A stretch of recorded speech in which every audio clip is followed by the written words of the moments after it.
El Parlamento viene estudiando desde hace un tiempo el proyecto de ley que habilita la eutanasia. Dicha iniciativa recibió media sanción en octubre de 2022 en diputados. Ahora se encuentra en la Comisión de Salud del Senado. Este proyecto ha despertado diversas opiniones y de eso nos vamos a encargar hoy. Vamos a tener un debate sobre la eutanasia. Bienvenidas, bienvenidos a Así Comienza la Doble.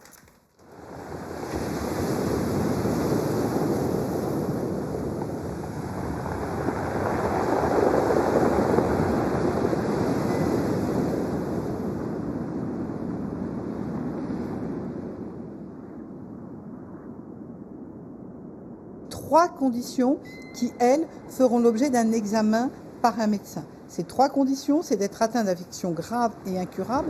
Grave parce que le pronostic vital est engagé. Incurable parce que la maladie ne peut pas se soigner. Lo que más veo, que me tiene muy cansado, ¿verdad?, es el techo. Todo el rato mirando el techo blanco. El otro día estuve de paseo fuera a la calle y me pareció muy curioso que la calle, en vez del techo, en vez de ser blanco, es azul. Increíble, muy bonito.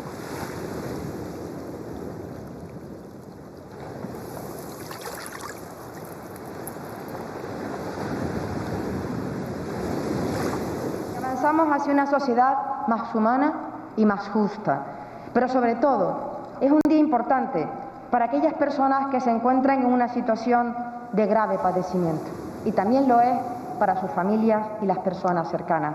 Una ley que, como digo, cambia para siempre, o al menos de momento, lo que es la relación médico-paciente, entre otras cosas porque se ha perdido la confianza que tenían los pacientes cuando iban a un hospital o a un centro de salud, de que los médicos solo íbamos a hacer lo que era bueno para ellos.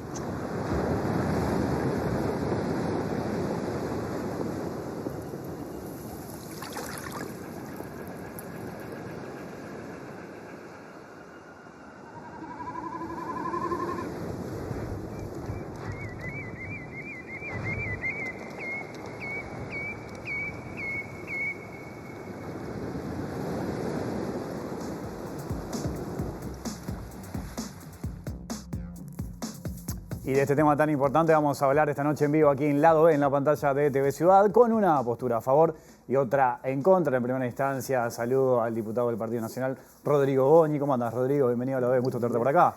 Gracias por seguir tratando un tema que, como tú bien decís, es un tema de enorme importancia y a nuestra manera de ver también de enorme gravedad. Y también saludo a Ope Pasquet, diputado del Partido Colorado. ¿Cómo estás, Ope? Bienvenido a Lado B. ¿Qué tal? Muchas gracias por la invitación. Bueno, he conversado con ustedes dos por separado sobre este tema, ¿no? Una postura a favor, otra en contra. Me parece interesante también para la gente que tenerlos a los dos y que más allá de las preguntas, esto no va a ser un debate con tiempo, no le vamos a controlar el tiempo, pero sí vamos a hacer preguntas y es interesante que ustedes, si lo consideran necesario, puedan intercambiar también entre ustedes. Vayamos a cosas simples para después ir a otras quizás un poco más complejas. Rodrigo, ¿por qué en contra de este proyecto de la eutanasia? Porque yo siento que tengo como legislador el deber de defender el derecho a la vida, a la libertad y a la igual dignidad de todos los uruguayos, en especial de los más vulnerables. Ese es mi deber como legislador. Y esta ley, a nuestra manera de entender, atenta contra esos derechos a la vida, a la igual dignidad y a la libertad de los uruguayos, en especial de los más vulnerables, a quien yo también como legislador tengo el deber de protegerlos. Esta ley desprotege del derecho a la vida, desprotege del ejercicio de la libertad y también vulnera el pilar fundamental del edificio entero de los derechos humanos, de la Declaratoria de los Derechos Humanos, que es la igual dignidad. Cuando se vulnera la igual dignidad, es decir, todos tenemos en cualquier circunstancia igual dignidad, igual valor, el edificio de los derechos humanos se te cae. Ya después no podés defender ninguno. Ope, ¿por qué a favor de este proyecto? Proyecto que sos uno de los responsables del proyecto que está en el Parlamento, además, ¿no? Sí, creo que es un proyecto importante y que apunta a fortalecer valores básicos. Creo que defiende la dignidad de la persona porque no hay dignidad sin libertad. Y este proyecto respeta la libertad de la persona para decidir acerca del fin de su vida.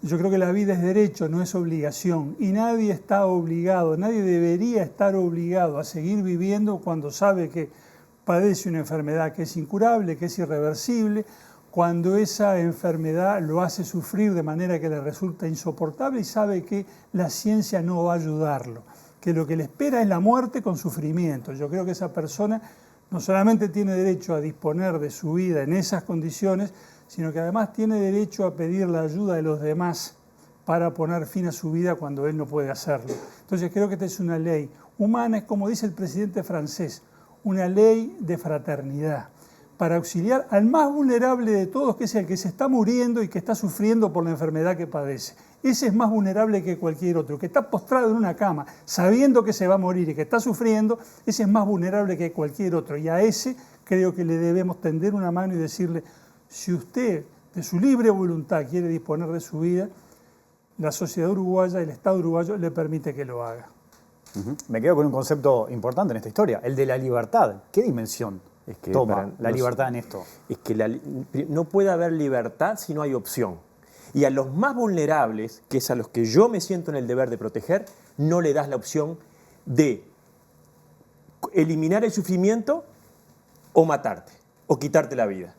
A los más vulnerables, a la mitad de los uruguayos, los más vulnerables no tienen esa opción. Entonces tú le vas a dar la opción de la libertad solo para algunos a costa de los demás. Porque lo que está demostrado es que a una persona que si tú le decís vas a sufrir inexorablemente y no te voy a cuidar, no te voy a aliviar el dolor, la persona va a elegir naturalmente, si no tiene la opción de eliminar el dolor, la muerte. Porque nadie quiere sufrir. Ahora, nosotros lo que decimos es, ante el sufrimiento, hoy la ciencia y la humanidad, en su estado actual, tiene la posibilidad siempre de aliviar el sufrimiento. Entonces lo que decimos es, la libertad realmente, si queremos hablar de libertad, dale la opción. Tú no le estás dando. Y además, esta es una ley que no da las garantías. Acá tenemos el último caso que está en todos los diarios, la de la holandesa con alta depresión, con una depresión profunda, que además, hay que decirlo, y yo sé que OPE lo va a aceptar, de que este no es para los casos excepcionales como se ponía al comienzo de este programa. Es un enorme colectivo de uruguayos al que se les puede aplicar la eutanasia. Y se los va a exponer, se los va a impulsar. Nosotros decimos, se va a provocar la muerte evitable al no darles la posibilidad del alivio del sufrimiento. Y además, porque al no tener garantías este proceso, ninguna garantía, como por ejemplo hay en otros países, mucha gente va a tener una depresión, va a tener un deseo de adelantar la muerte, como hay miles de uruguayos hoy, y hoy la sociedad uruguaya le da dos opciones. Por todos lados, a la mitad le da de aliviar el sufrimiento, y cuando tú le alivias el sufrimiento, esa persona no quiere morir, lo dicen todas las estadísticas, y además, ¿por qué? Porque tú hoy, en las políticas de prevención de suicidio, que hace unos días, creo que ayer, que estaban dando resultados positivos. Bueno, ¿cuál es el fundamento de la política de prevención del suicidio? Es tu vida vale.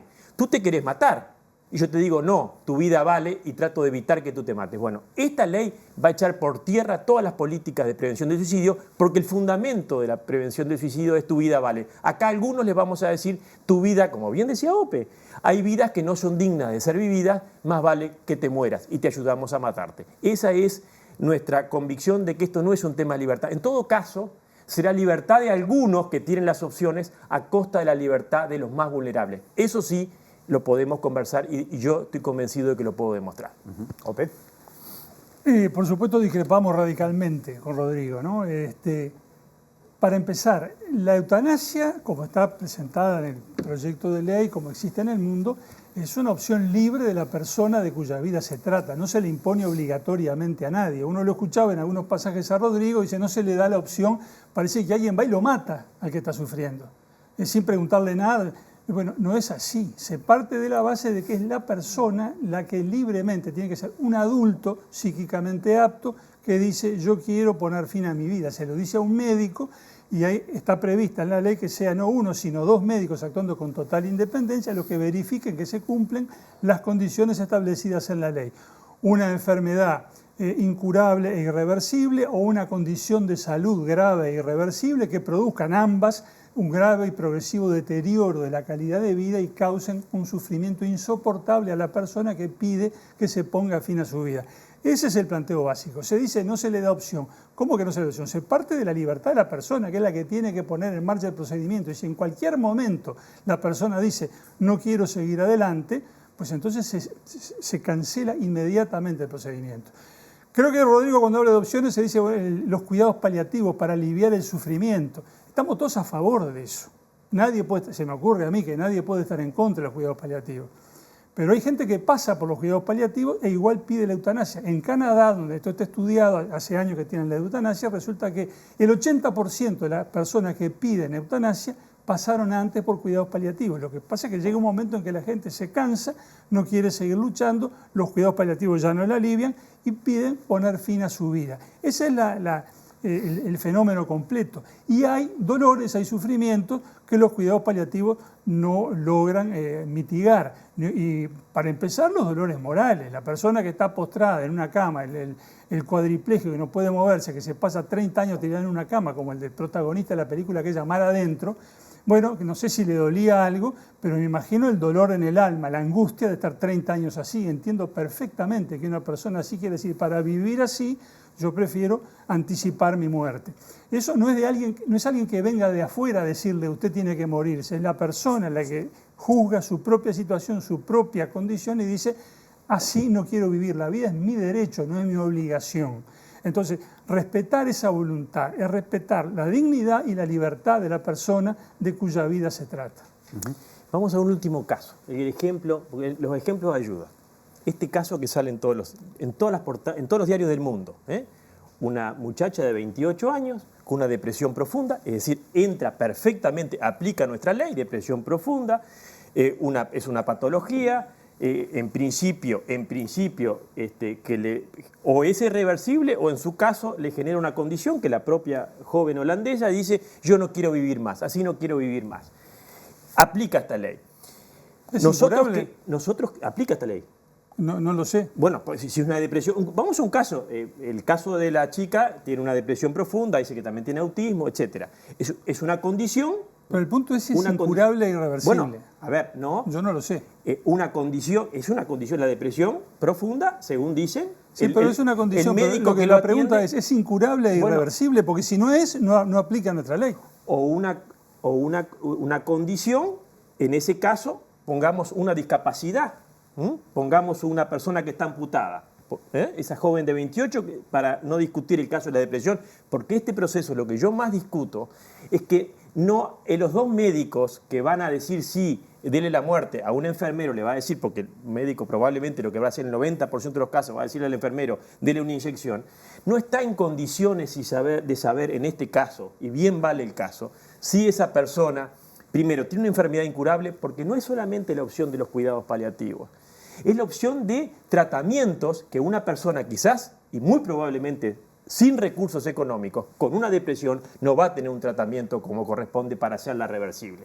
Entonces, esta ley es profundamente injusta, porque en muchos casos, para la gente de bajos recursos, puede considerar que esa enfermedad es incurable. Para una persona con recursos es curable y por lo tanto, a ese se le va a decir, no te quites la vida, se te va a proteger tu condición, tu vida, y a la otra le vas a decir, sí, te facilito la muerte. Va a terminar provocando la muerte evitable por no darle tratamientos a los más vulnerables, a los que no tienen recursos. Por eso esta ley es profundamente injusta. Los casos que se mostraban al comienzo son las excepciones.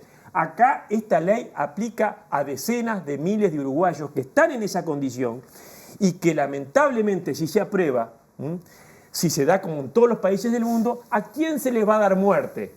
A quien no tuvo la contención familiar, porque otra de las cosas que realmente no se está captando, que la familia no se va a enterar, los médicos van a dar muerte por medio de los enfermeros, van a tener un lío los médicos que ya les voy avisando, hay una gran inconsciencia, porque esto va a terminar muy mal si a mí me le dan muerte a un familiar, a mi esposa, a mi madre, a mi padre, sin darme conocimiento. Y yo lo que pasaba era que esa persona estaba deprimida y tenía decidido anticipar la muerte y tenía una discapacidad X que le hace aplicar esta ley. Esta ley aplica a una enorme cantidad de casos. Entonces, los casos excepcionales son casos excepcionales. Esta es una ley con efecto general que, reitero, uno tiene que ver cuáles van a ser sus efectos. Cuando uno aprueba una ley tiene que ver cuáles van a ser sus efectos.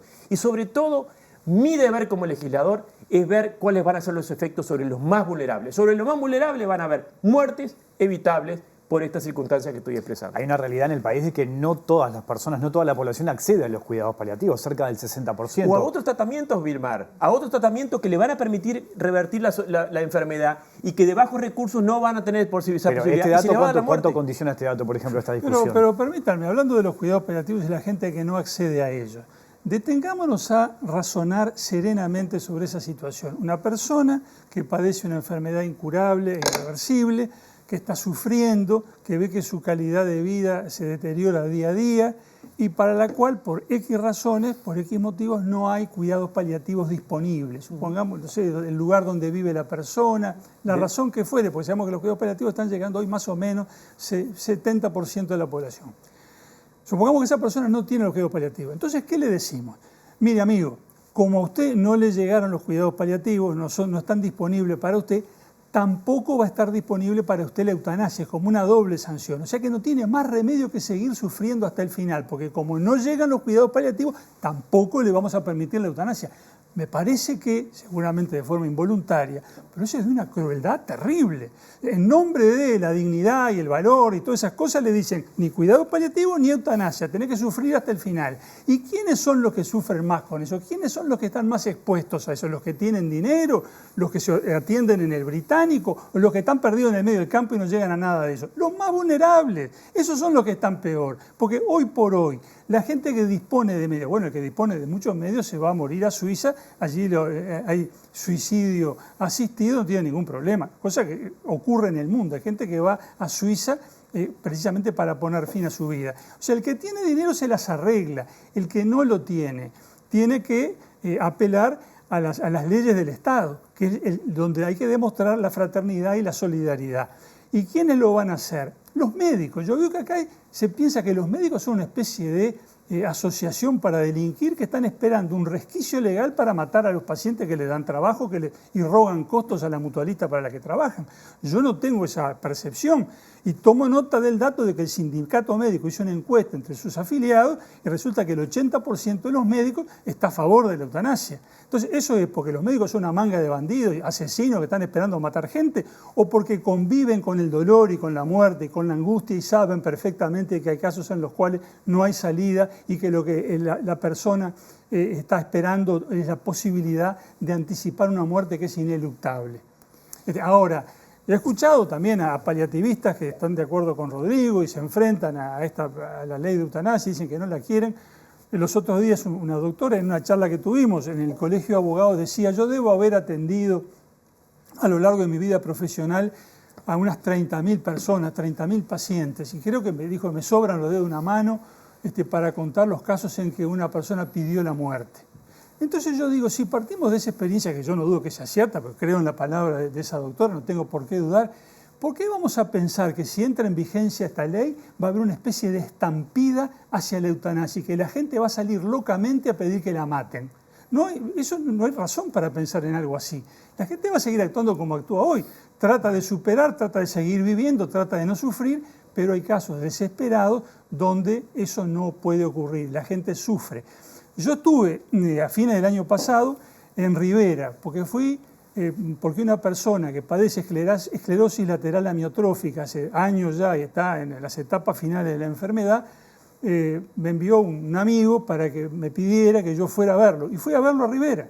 Y esta persona, el señor Alejandro Gómez, está en Rivera, está en esa situación en la que le cuento, recibe cuidados paliativos, está muy agradecido a quienes se los dan, pero dice que eso no elimina todos sus dolores. El hijo que estaba presente cuando yo hablé con él, que es un oficial del ejército, me contaba que a veces el padre queda doblado en la silla de ruedas porque no puede desplazarse por los calambres que sufre, dice, pese a los cuidados paliativos, los calmantes, todo lo demás. Y está esperando que salga la ley. Y dice, esta no es cuestión de religión ni de política, es cuestión de humanidad. Yo no quiero morirme asfixiado.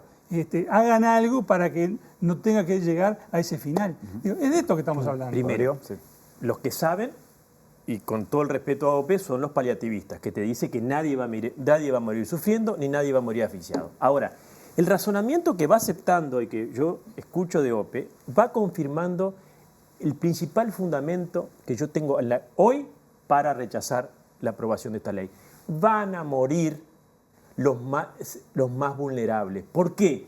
Porque OPE, promotor de esta ley, entiende razonable que si alguno que no tiene acceso a los cuidados paliativos no tiene esa opción, la opción de la muerte hay que dársela. La opción de la muerte, que va a ser facilitarle la muerte, es a las personas que, en vez de darles la opción real, y tenemos la posibilidad, si en Uruguay no tenemos la opción de dar al 100% los cuidados paliativos, que es el alivio al sufrimiento, lo humano, ¿cuál es lo humano? Siempre se dice, la civilización se tornó realmente humana cuando se ocupó de aliviar, acompañar al que estaba sufriendo. Hoy, los paliativistas en el Parlamento dijeron claramente, el Ministerio de Salud Pública y ACE dijeron, en 6 meses, en 8 meses, todos los uruguayos pueden acceder. Entonces yo digo, bueno, ¿por qué no esperamos que este incentivo, este impulso nos permita a todos los uruguayos acceder al alivio y ahí sí podemos hablar de libertad? Pero además, el razonamiento de que, ¿qué hacemos mientras tanto? El incentivo a dejar los cuidados paliativos, porque lo más cómodo y lo más barato es darle la muerte a la persona, y lo más rápido. Entonces, se genera un desincentivo, al punto de que en países avanzados, lo de cuidados paliativos es una formalidad. Firme acá que no la quiso, que no la quiere más, porque cuando OPE me va a decir ahora el argumento que me está esperando para decir, por eso se ríe, le va a decir, no, en países avanzados, que donde los cuidados paliativos, etc., es una formalidad, porque se opta siempre por el camino más rápido. Entonces, nosotros decimos, primero, no nos apuremos, estamos en campaña electoral, porque este tema no es un tema solamente de derechos teóricos, es un tema de, a nuestra manera de entender, está en riesgo la vida concreta de miles de uruguayos y de los más vulnerables, la libertad de los más vulnerables y la dignidad. Cuando empecemos a discriminar, hay vidas que valen la pena ser vividas, son dignas y hay otras que no, es el comienzo de una discriminación y de una caída, de deshumanización que no tiene marcha atrás. Qué buen pero, tema Rodrigo, sería. Pero vos hablás como si esa calificación la hiciera alguien de afuera, que diga, esta vida es digna, aquella no lo es. Claro que pero sí. no es así, Pero es la propia OPE, persona de cuya vida se trata la que tiene que tomar la decisión. Solo ella puede hacerlo. A un anciano o a una persona que se le amputó y vive en un asentamiento y no puede ni siquiera ni seguir con la diálisis, no tiene contención. ¿Qué es lo que pasa en Canadá, donde ahora explotó el número de eutanasia? Explotó. ¿Por qué? La mayoría es gente que estaba sola, que no tenía apoyo familiar, que no tenía quien lo llevara a hacer diálisis. Entonces, el Uruguay que yo quiero, bien lo dice el presidente de la República con esa frase tan contundente, no dar a nadie por perdido. Si yo tengo una persona sufriendo, tengo que darle el alivio. Hoy, al 30 o 40% de los uruguayos, miles de uruguayos, no se le da ese alivio. Entonces, no hay libertad. Le vamos a decir a esa persona, mire, yo a usted lo que le puedo ofrecer, lamentablemente, es anticiparle la muerte. Nada más y nada menos que es quitarle la vida. Yo sé que quizás OPE tenga una gran esperanza en otras vidas. Yo defiendo esta vida que tenemos acá, que es la que se pueden y permite ejercer todos los demás derechos. Entonces, la libertad. Yo quiero y defiendo la libertad. Hoy no hay libertad. Hoy, si tú le decís sufrir o morir, no es libertad. Es libertad para algunos que tengan la opción a costa de la libertad. ¿Por qué? Porque la persona vulnerable, y OPE, que es un político con muchos años, que ha recorrido todo el país y todos los rincones de este país, sabe que hay personas en situación de vulnerabilidad que van a quedar expuestas a sus entornos para sacarle la casa, para quedarse con la casa, para quedarse con sus bienes, los pocos igual que sean. La presión muchas veces también familiar, ¿no?, de que no lo quiere seguir cuidando o no lo puede seguir cuidando. Eso pasa, ¿no? El que desconozca eso está disociando, que es lo que vamos a hacer ahora, además, lo aviso, lo advierto. Los resultados de la política de prevención de suicidio se terminan. Vamos a tener un Estado disociado de las políticas macro, nada más y nada menos que sobre el cuidado de la vida. Unas que dicen, todas las vidas hay que tratar de protegerlas y cuidarlas y prevenir que no se corten antes, y otras políticas que van a decir, a los miles de uruguayos que al no tener el alivio y están sufriendo y no le podemos aliviar, le vamos a facilitar la muerte. Es una disociación, que es un mecanismo, como todos ustedes saben, que cuando no se quiere enfrentar a determinadas realidades, se hacen como si se hicieran dos soluciones distintas. Yo estoy convencido de que esta ley va a provocar la profunda injusticia de provocar, reitero, las muertes evitables de los más vulnerables por no darles opción y tampoco no darles las garantías. Hay que dar, en todo caso, yo he propuesto, y lo voy a seguir proponiendo en el Senado ahora cuando se ponga a consideración, un sistema de garantías previos, porque yo tengo también la responsabilidad del mal menor. Esta ley no le da ninguna garantía. Pero parate, Rodrigo, déjame decir algo, porque si estás tocando varios temas y si no pero nos van a quedar... Sí, no tengo duda. Importante porque estamos jugando con la vida de los uruguayos. Por eso mismo yo quiero decir algo al respecto. Si no hablas vos solo de 10 temas distintos y después cuesta retomarla, todo sobre el hilo. Pero digo, uno escucha algunos planteos y parece que la eutanasia existiera en algunos países que son horribles desde el punto de vista de la vigencia de los derechos humanos. Dictaduras espantosas, países atrasados, lugares donde la sociedad civil no puede expresarse, donde la gente ve cómo matan a sus familiares y permanece callada la boca porque no le permiten protestar. Señores, no es así. La eutanasia está en Holanda, está en Bélgica, está en Luxemburgo, está en Canadá, está en España, va a estar en Francia. Son países que nos llevan una ventaja importante en materia de derechos humanos. La sociedad holandesa en particular, es señera en el mundo. Y uno no ve que haya protestas contra la ley de eutanasia, al contrario, lo que hay propuestas para ampliar el radio de la ley. O sea, la gente no dice están matando a los más vulnerables, están sacrificando a los pobres desgraciados. No está pasando eso. Está pasando que la gente siente que es respetada en su libertad y en sus derechos y que a nadie se le impone vivir cuando esa vida le causa un sufrimiento que es incurable e irreversible.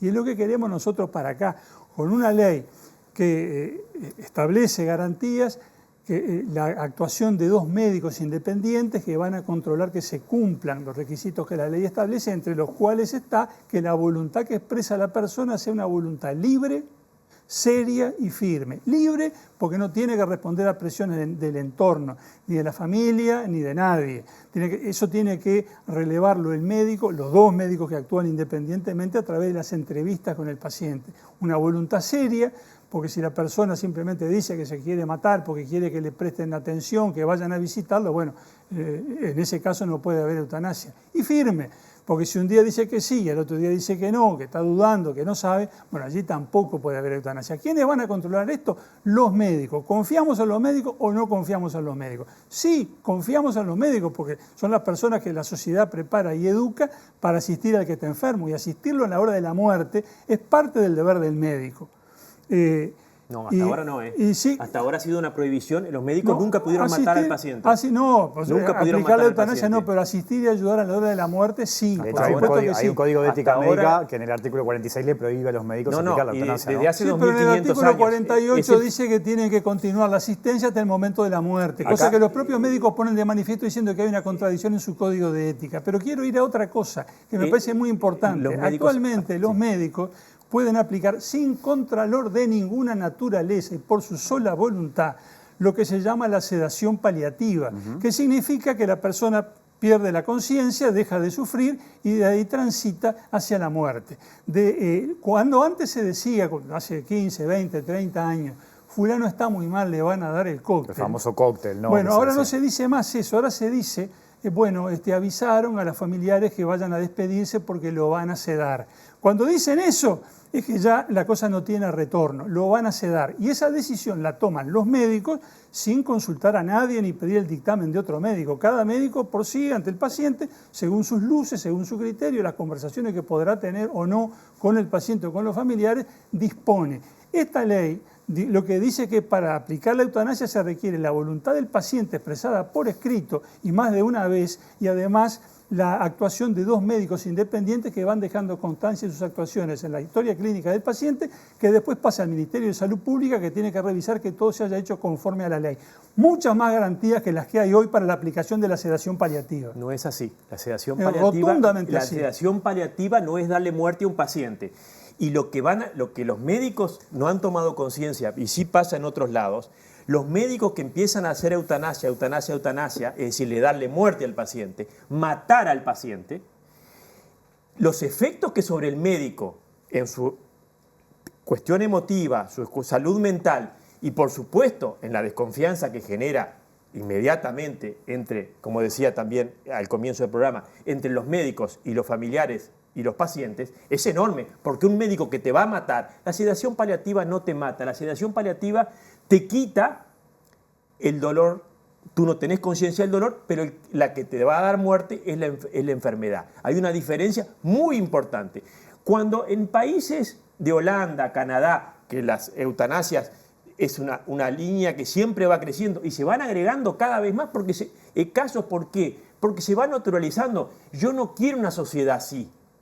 Yo no quiero que mañana sea la inteligencia artificial, como vengo de una conferencia ahora, que es crimen contra la condición humana, porque mañana va a ser la inteligencia artificial la que va a decir quiénes son dignos y quiénes no, como pasó hace 60 años. Te hiciste una película. No, ¿cómo es película? La inteligencia artificial va a disponer la eutanasia. ¿Sabés lo que soy? Soy consciente. Ya la inteligencia artificial está en Holanda, en Canadá, está definiendo todo qué paciente entra y qué paciente no entra a tener un tratamiento. Entonces, como eso ya está pasando en esos países que tú pones como modelo, para mí no son modelo de nada en temas de humanidad. ¿Por qué? Porque están naturalizando el de darle muerte a los pacientes que esa sociedad cree que ya no tienen por qué seguir viviendo. Para mí, una persona tiene siempre un valor y una dignidad que, más allá de cualquier circunstancia, como dice el preámbulo de la Declaratoria de Derechos Humanos, que es lo que nos permitió esta última etapa de la civilización, no se puede discriminar y mucho menos dar muerte a alguien porque tan cual situación o circunstancia. Todas las vidas valen, todas en cualquier circunstancia. Esta ley comienza una discriminación que es un precipicio hacia naturalizar que algunas vidas se les puede desproteger y quitársela, y hay otras que no. Y yo digo, con mi conocimiento de la realidad, que lo que va a pasar, como está pasando en otro lado del mundo, se les va a dar muerte evitable a los más vulnerables, que son los que no tienen los recursos, la contención, para que determinadas enfermedades puedan ser aliviadas o puedan ser, en su caso, reversibles. ¿Por qué? Porque los descubrimientos de todos los días están demostrando que muchas enfermedades que hoy son irreversibles, hasta hace poco el SIDA. El SIDA no era una enfermedad incurable. Hoy el SIDA es reversible. Pero una cosa son, Rodrigo, los plazos de la ciencia, los plazos de la humanidad. Son aceleradísimos. Y otra cosa es el plazo de la persona que se está muriendo, que está sufriendo, que le dan de repente una expectativa de vida de 3 meses o de 6 meses, y no va a esperar que la ciencia un día descubra algo porque está sufriendo ahora. El gran tema es que tú vas a hacer una ley. Una suma de previsiones apocalípticas, que los médicos van a matar a los pacientes, que los familiares van a presionar para que la gente se quite la vida, que la gente además espontáneamente va a ir a pedir que le apliquen la eutanasia. Una sociedad que no tienen ningún fundamento. Una sociedad que empieza a aceptar que hay vidas que no son dignas de ser vividas, no, pero eso lo pones vos. A épocas que yo no quiero decir, es la sociedad la que acepta. La última es sociedad, la persona la que dice, esta vida no es digna de ser vivida porque yo estoy sufriendo, estoy postrado, no me curan, así no puedo vivir. Con ese argumento, es la persona, no la sociedad, no nadie de afuera. Con ese argumento, si fuera así, lo llevamos al extremo, y somos honestos, que tú lo sos,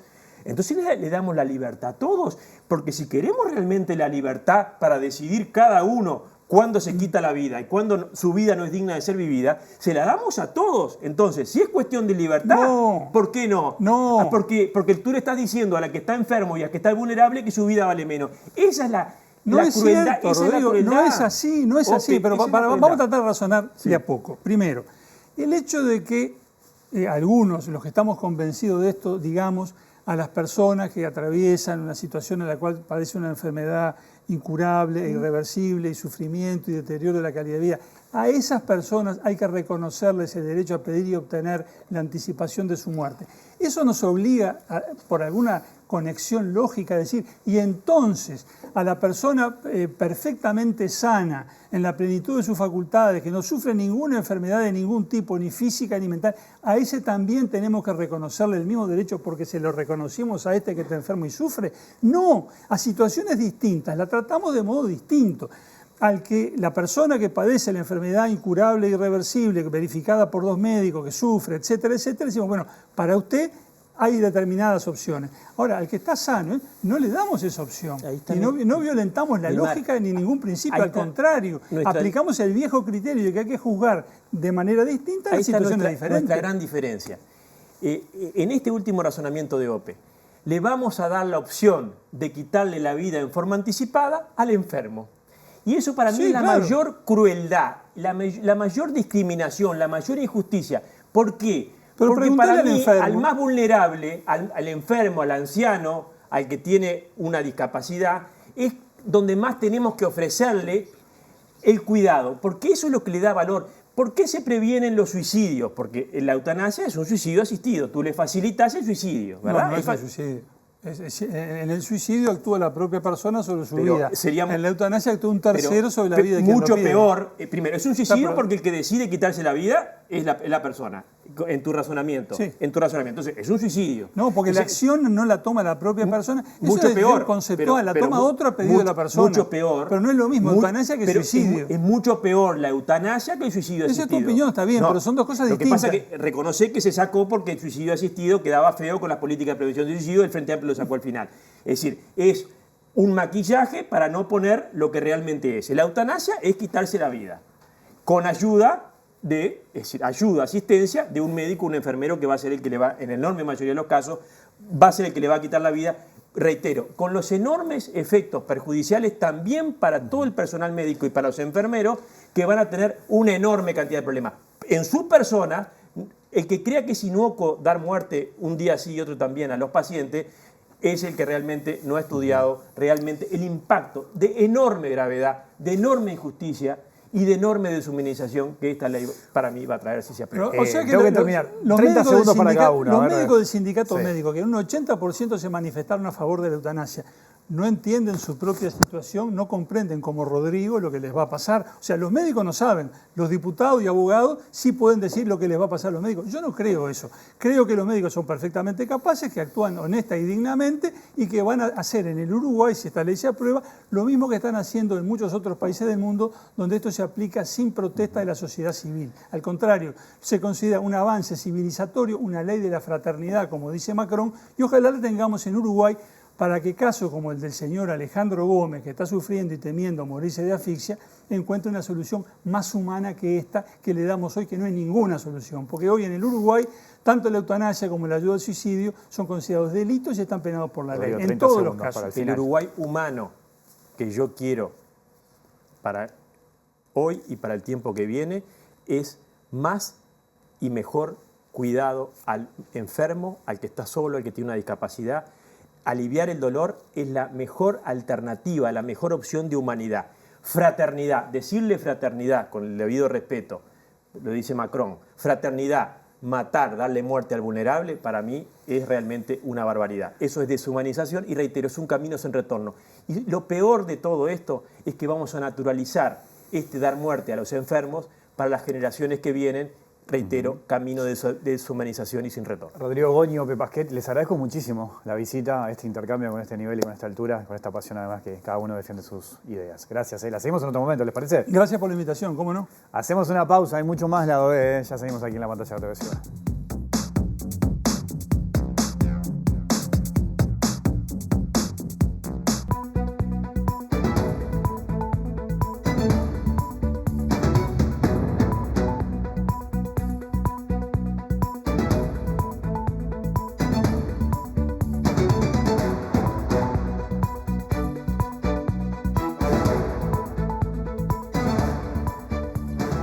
El otro día en el programa se habló de la reducción de la jornada laboral y me redujeron la jornada laboral. Hoy se habló de la eutanasia. Espero que en este canal no se tomen todo al pie de la letra. Soy Mario Posbe y esto es Cateto Adyacente, en lado B. Adelante, Wilmar. Vamos con Wilmar. ¿Cómo vamos? Primero, varias cosas. Sí. Hay algo que yo ya no entiendo, Sí. la verdad. No puedo creer cómo el inicio de bloque no sea con el conductor del programa. O sea, estamos cumpliendo un mes de este nuevo formato y ya no Es me parte de, respetan los acá. regalos, parte de los regalos que te queríamos hacer. No, Arranco yo el programa. ¿Cómo? arranco yo. A ver, yo le quiero contar Sí. a la gente, tanto el inicio como el cierre de bloque de cualquier programa, tiene que ser con el conductor. Ya me perdieron el respeto, ya ni siquiera arrancan el bloque conmigo. No, estamos probando cosas nuevas, Wilmar. Estamos probando salir fuera de la caja. Hoy en día hay que estar atentos. Pensar fuera de la caja. Pensar fuera de la caja, claro Ajá. que sí, Wilmar. Y también yo creo que de alguna manera están tratando de devolver la gentileza por lo que mencioné el otro día. Está bien. De la reducción de la jornada laboral, que en el programa se habló todo el programa de la reducción de la jornada laboral, y que hicieron reducirme a mí el programa laboral y no salí. Tiene razón. Yo ahí le pido disculpas, la verdad, porque incluso la gente por las redes me preguntaba qué había pasado, si ya estábamos aplicando eso con ustedes. Sí. Bueno, un tema, veo que el tiempo acá es complicadísimo. No, ahí lo que pasa, Wilmar, ¿sabes qué? Y antes de entrar al tema central de hoy, que también tiene que ver con la jornada laboral, es cuando le reducís la jornada laboral a la persona, ¿lo haces ir igual? Es decir, va, pero no hace el trabajo. Va a las 8 horas, trabaja 6, pero tiene que estar a las 8. Claro. No bueno, de eso tenemos que pensarlo. Está bien. Ahora vamos a entrar un poco en todo lo que es la reducción, pero antes de entrar a lo que es el tema central de hoy, que tiene que ver con la reducción de la jornada laboral, permitime entrar en el tema candente, un tema de hoy, de actualidad, que tiene que ver con la violación del espacio aéreo uruguayo. Ajá. Hoy en el país sufrimos en estos días la violación del espacio aéreo uruguayo, que fue con grafiteros que grafitearon en la altura. Sí, el espacio aéreo desde el piso para arriba, todo espacio aéreo. Claro. Hoy sufrimos la violación del espacio aéreo uruguayo. ¿Y qué pasó? ¿Dónde están los Hércules cuando lo precisamos?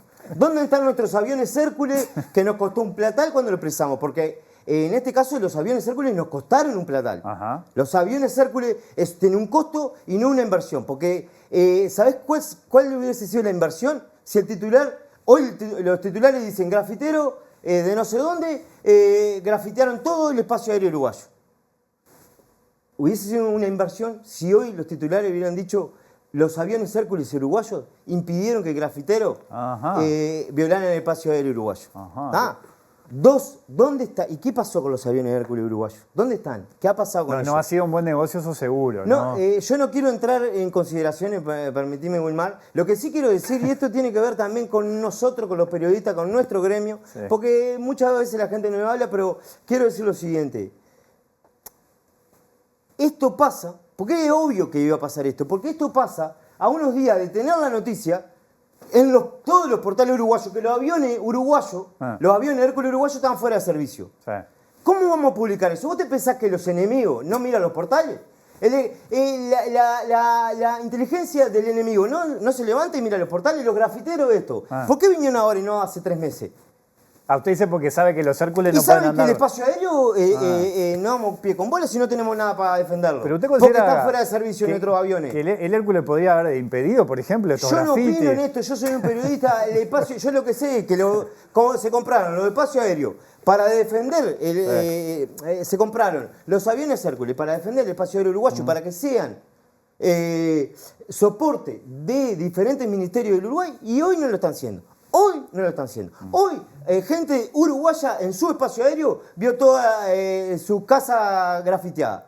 ¿Por qué? Porque no tenemos. Y yo soy imagínate, yo soy de la inteligencia de otro país, me levanto.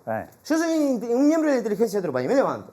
Apronto el mate, no apronto el mate, pero porque es algo más parecido. Claro. Unos malvaviscos con tocino, un kebab o chucrut. Como el mate, claro. Exactamente, sin señalar los ejércitos ese, ¿no? Porque no estoy diciendo que ese no vengan a atacar. Lo siguiente que hago es, pongo la compu y miro los portales de los enemigos. A ver quién anda ahí, el punto débil de los demás, digamos. Exactamente, y nosotros se lo estamos publicando. ¿Qué es lo siguiente que le vamos a publicar? Que se nos llovió donde tenemos las balas y están todas mojadas y no sabemos si disparan. Vamos a guardarnos algo de información. Está bien, nosotros periodistas también tenemos que filtrar un poco. ¿Sabes dónde empieza la defensa de un país? ¿Dónde? En los portales de la noticia. Ahí empieza la defensa de un país.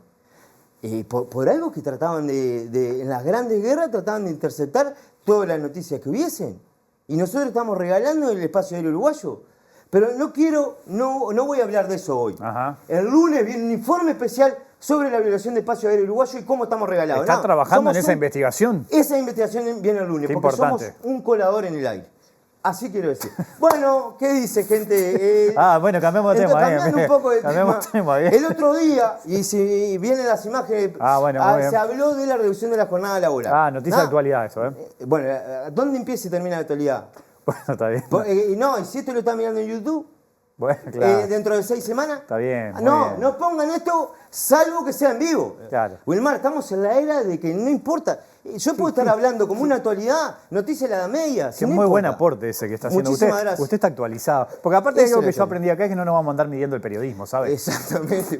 No nos vamos a andar midiendo el periodismo entre nosotros, Wilmar. Y no quiero entrar en el detalle, No, pero no hace falta. porque hay otras noticias que escuché, pero no importa. No. Entonces, Sí, bueno, ¿qué tenemos? Tabaré Viera, Tabaré Viera. Tabaré Viera y la reducción de la jornada laboral. Esto, cuando lo están mirando, cuando lo estoy diciendo de actualidad, pasó hace nada. Claro. ¿Ah? Entonces, decía, el precandidato colorado entiende que es posible hacerlo, tiene que tratar de la productividad. Perfecto. Orsi dijo, y seguimos con la otra cosa, Ahí Orsi está. dijo que le encantó la propuesta de Viera de reducir la jornada laboral y propuso empezar el debate sobre el tema y también dijo que tenía que estar atado a la productividad.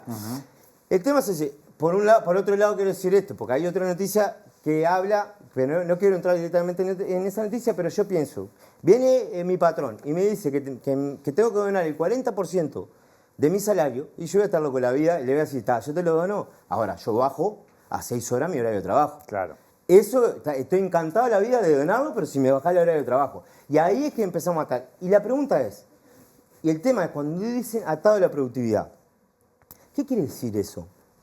Que yo voy a, es decir, se va a mantener el salario, pero yo en esas 6 horas voy a producir lo mismo que producía en 8 horas. No puede pasar que si yo hago lo que hacía en 6 horas, lo que hacía en 8 horas, en 6 horas, pueda venir el patrón y decirme, mirá cómo podía hacer. ¿Viste que te dije que estaba haciendo cebo lo loco y me miraba raro? Entonces, ahí, ¿cómo se sentiría el trabajador? Y visto del otro lado, viene el patrón y me mantiene el salario por 6 horas de lo que hacía antes en 8. Y yo le digo, pero al final tenías plata para pagar de más. Tenías para pagar, Así que, y te la estaba llevando toda, rajeta. Entonces estamos poniendo el trabajador y entonces, lo que yo, para mí, debería hacer es, porque ¿por qué 6 horas también? ¿Por qué 6 horas? ¿No será mejor preguntarle al trabajador o a la trabajadora, decirle, escúchame, más o menos en cuánto terminaría el trabajo? Y que se vaya la persona, porque capaz que te lo termina en 2.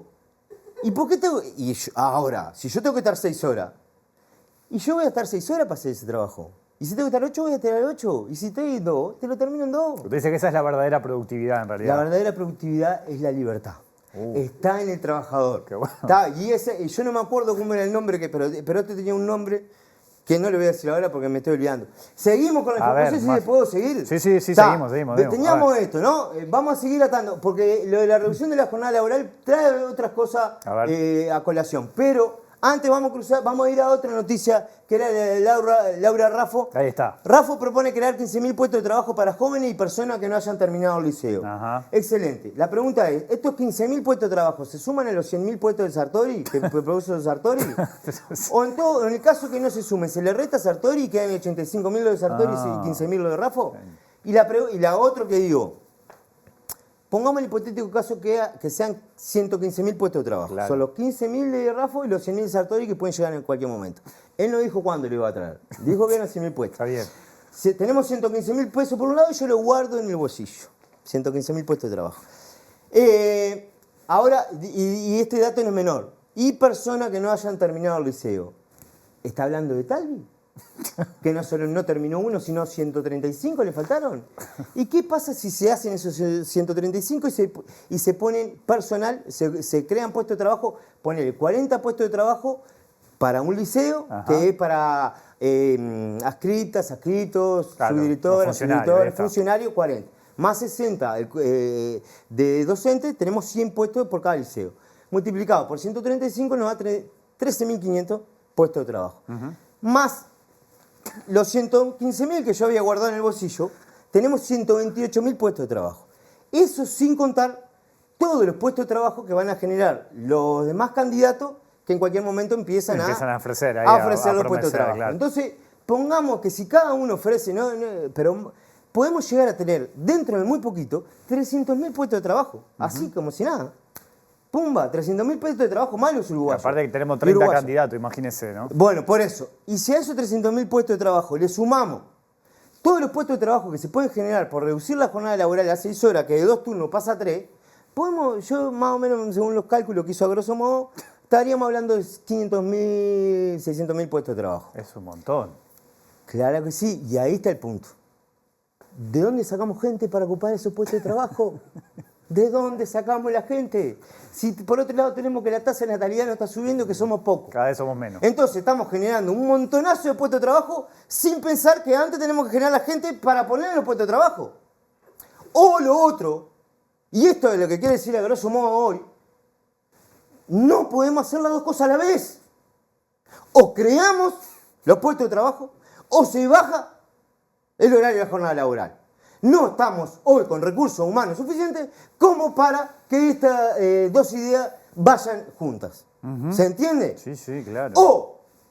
O traemos gente o nos reproducimos, pero que no nos da para ocupar ahora, no sé que ocupemos que sea trabajo infantil. No, Porque, no, por eso. no, No, yo no estoy diciendo eso. Pero alguien va a tener que ocuparla. Alguien va a tener que ocupar los 500, 600.000 puestos de trabajo que hoy tiene generado este país. La verdad que es un gran aporte el que usted está haciendo hoy, ¿eh? ¿Sabés lo que me duele? Que recién te des cuenta de eso. Pero por otro lado te agradezco que te hayas dado cuenta. Yo le porque estoy a destacando veces su pasa trabajo. una vida entera sin que te lo digan. Muchas gracias. ¿Le Bruno. toqué el corazón? De alguna manera sí. De alguna manera yo creo que hoy no solo no nos medimos los periodismos, sino que esos periodismos se entrelazaron. Hoy hubo ahí, ¿no? Sí. ¿Usted sintió esa química hoy? Voy a utilizar... sí. Sí. Porque iba a adjetivar, pero voy a... No. Es tarde y Está muy tarde. puede parecer algo con doble sentido. Le agradezco mucho su... Todita, iba a decir. Le agradezco. Pero... No, yo te agradezco... Lo espero el lunes, porque el lunes va a venir con ese informe, esa Sí, investigación. El lunes, el informe del espacio aéreo uruguayo y cómo estamos regalados. Nos vamos a Y cerrar. el viernes... No, lo del viernes no sé. No, nos vamos el lunes primero. No vamos. El lunes. Ojalá, ¿no? Porque capaz que el lunes... Ya que usted abrió el bloque, Sí. ¿no quiere cerrar el programa? Cierre el programa. Mirando la cámara, cierre el programa. El próximo lunes nos vemos nuevamente en el lado B y luego, ojalá, en Cateto Adyacente. Wilmar Amaral y Mario Pogba.